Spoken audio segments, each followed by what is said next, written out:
So let's start off with the Houston Texans. All right.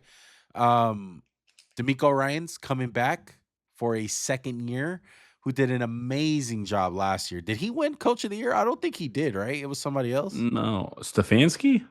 No, Stefanski, right? With the I Browns? I get so confused because like Fox did some awards, and I think Fox voted him for Coach of He the was Year. our coach of the year, and he was Yeah, awesome. yeah, he was They have awesome their last year. guy, CJ Stroud was a stud. I mean, where do you start one? Do you start with the key additions? Do you start with some storylines? I don't know where to start because this team is just on the I mean, they had Will Anderson too, who we didn't talk about. I think they won both rookie of the years. Yeah, freaking amazing. Let's go over some of the ads that they had and some of the losses that they had. Let's start off with the ads. Kamari Lassiter, cornerback out of Georgia, who I'm a big fan of. I like him. I like the fact that Houston drafted him because it gives me even more confidence in my evaluation. Feel like the Texans draft pretty good players. Of course, the big storyline probably of the offseason, for the most part, Stephon Diggs getting traded to the Houston Texans. Uh, Daniil Hunter signing over there, former Viking, and Danico Autry, who sadly is suspended for the first four Yeah, games, I believe. 6 or 4, one of them for Jeez. Yeah. juicing. Yeah. Underrated player right there, but added some real talent there. Draft class wasn't all that bad. I like Kamari Lassiter. Let's take a look at some of the losses that they had. Not much. Jonathan Greenyard, who I mean, I wouldn't say But you didn't really he's lose them because you got Daniil Hunter. It's right, a but wash. I mean, depending on how you feel about these players, Daniil Hunter could be a Yeah, but downgrade. it's not like he walked and didn't get anything. If anything, maybe you lose a little, 20%.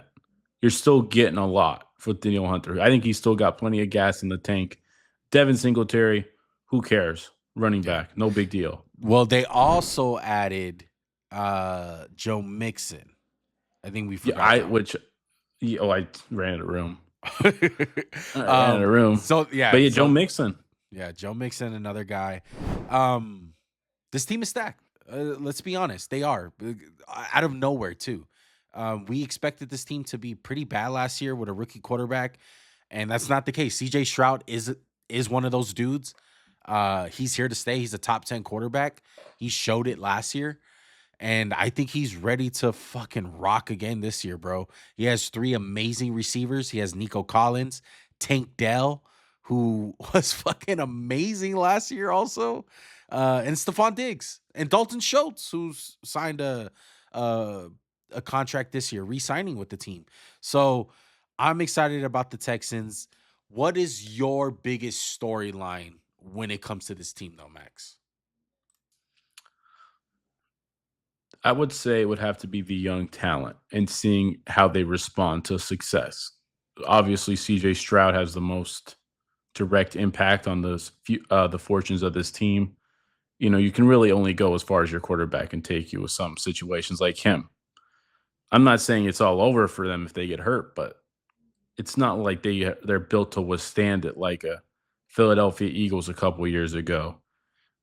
New England, if Brady ever got hurt, I mean, they won 11-5 the year he got hurt. But what I'm worried about is guys like Will Anderson, CJ Stroud, sophomore slump, Derek Stingley, who I thought came on great at the end of the year, who really showed why he was so highly touted, number 3 pick in the draft. How does he respond? They got Henry Toto, who I like. They have Christian Harris, another guy I really like. So, how are these guys gonna develop, and how are they going to keep handling success? Their safety, Jalen Petrie, fucking love that guy. Yeah. Really Yeah. like him. Yeah. Other than that, I don't really have a lot of question marks because last year the health of the O line wasn't that great. They dealt with it. Laramie Tunsil's always a pro. I will say one. They have a couple wild cards. John Mechie, who fought for like beat cancer, Yeah. really hasn't produced much in the NFL. Not his fault. What about Damian Pierce? Remember the year they were bad? We were like, damn, this could be the next good running back, and he kind of fell off. So, what if you get a resurgence from him and you have Mixon who can kind of do it all still?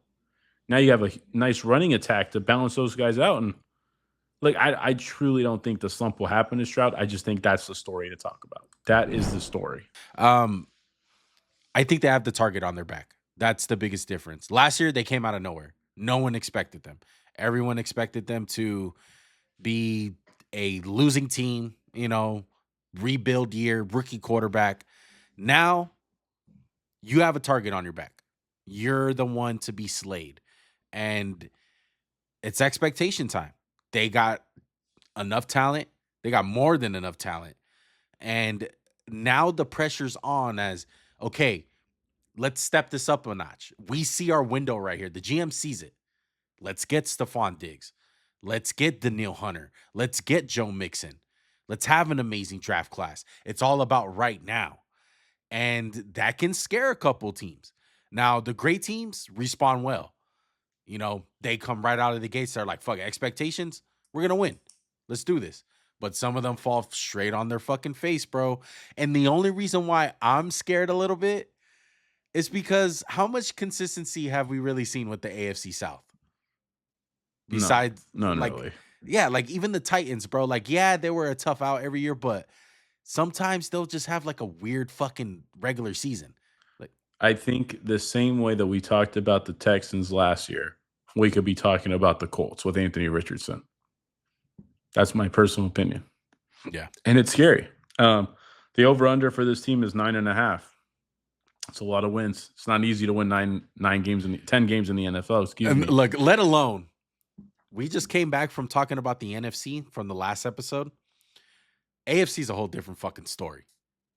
It's stacked. There's countless fucking good teams in the AFC. So you really got to think about it. Just not outside their division, but just in the AFC as a total. I mean, some of these divisions, there's 2 playoff teams per division. That's how the AFC is right now. I think there's potentially 3 in this division. I think there's only one team for me that's kind of on the outward looking in the playoff picture, but I consider the Jags, I consider the Texans, I consider the Colts as playoff players. I mean, the Colts were, the second to last week or the last week they could have got in.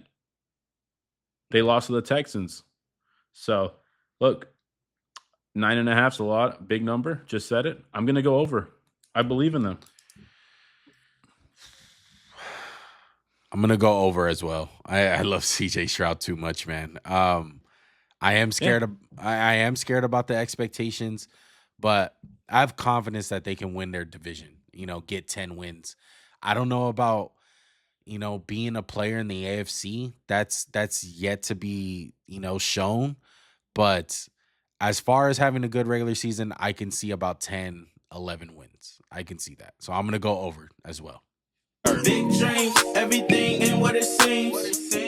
Glittering gold, both ways. Not on my team. This organic, we don't buy